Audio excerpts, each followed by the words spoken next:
Today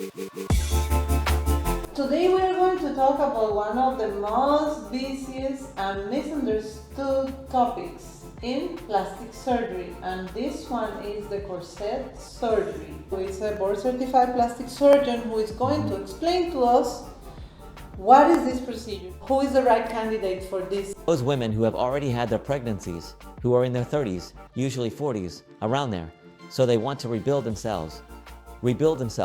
Often, in fact, tomorrow I have one of those surgeries where the patients get their abdomen operated on, and at the same time also their breasts.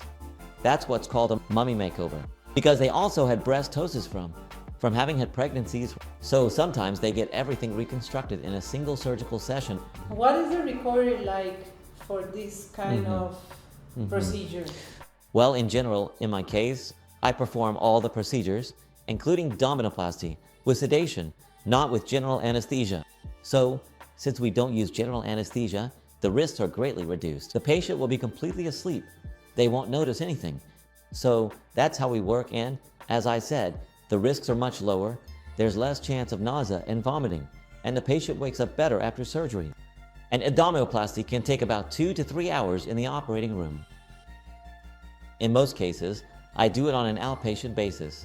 It's an outpatient procedure. We usually leave a drain so that any remaining blood and fluid can come out. Then the patient goes back home. The next day, the patient is already up and walking. In fact, it's important for her to walk, right? She can't just stay in bed, no. She'll walk a bit hunched over for a few days. In general, recovery takes about 10 to 15 days. After a month, she can go back to physical activity, the gym, and all that.